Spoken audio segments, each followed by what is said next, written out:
First up on the show, the United Nations top court has now declared its verdict in the Rohingya Genocide case and accused Myanmar of violating the 1948 UN Genocide Convention. This after a petition was filed by Gambia against Myanmar at the ICJ in November last year. In its verdict, the ICJ has asked Myanmar to take immediate provisional measures to prevent genocidal activities against Rohingya Muslims. The ICJ has claimed that it has jurisdiction in the case. It has also ruled that Gambia's assumptions of genocide against Myanmar are plausible. The ICJ has also refused Myanmar's request to dismiss the case. The ruling deals with Gambia's request for emergency measures so that conditions of Rohingya Muslims in Myanmar do not worsen. This comes a month after Myanmar's civilian leadership and the Nobel Peace Laureate Aung San Suu Kyi travelled to The Hague to defend the 2017 crackdown by her nation's army against the Rohingya. In fact, Suu Kyi had asked the 17-judge panel to drop the case altogether. Now, both Myanmar and Gambia are signatories to the 1948 UN Genocide Convention. More than 730,000 Rohingya Muslims fled the Rakhine state during the weeks of the brutal violence. Hundreds of villages were burnt down to the ground and later razed and scrapped. Responding to the crackdown, the United Nations has said that the gang rapes and mass killings were carried out with genocidal intent.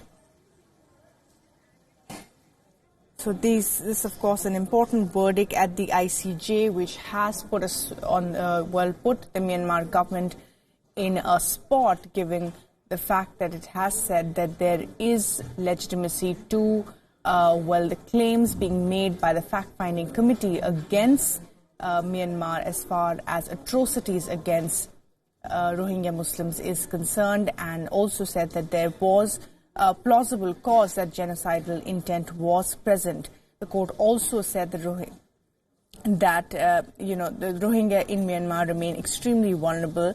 It said that Myanmar has not presented to the court measures of what it has done to protect the group, among other things that it has asked Myanmar to do in the next 4 months. We're now joined by Stephanie van der Berg from The Hague. Stephanie, thanks very much indeed for talking to us this evening. Now, your first thoughts, this is a major setback for Myanmar government under Aung San Suu Kyi, as the court believes that there was genocidal intent and Gambia's claims are indeed plausible. Well, the court doesn't say that it believes that there was genocidal intent. They say that it is plausible that there might have been. So they're very clear to say that they don't know yet for sure. They have to look at the case in depth, and that's going to take another.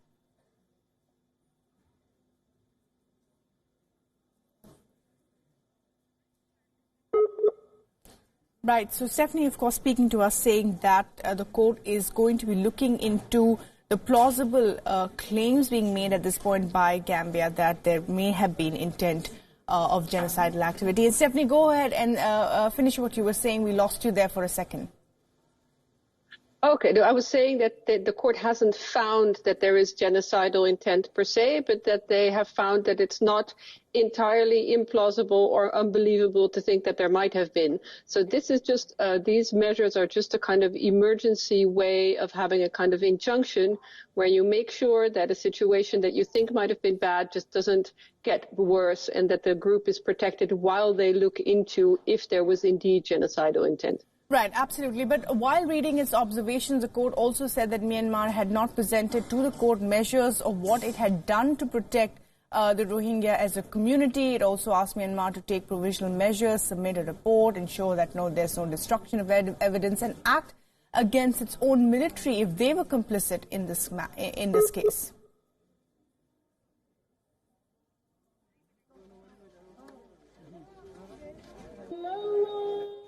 If in case something happens, we're trying to address this, but the court said you haven't shown us any concrete proof of the steps you're taking and what exactly you're doing, and so now we're going to put specific measures on you where you have to not only measures and protect people from being killed and make sure that evidence is preserved. You also have to report now in 4 months and then every 6 months, and lay out what exactly you're doing. And that, of course, is going to be very significant because it means that there will be a way to track what Myanmar really is doing to try and counter those claims.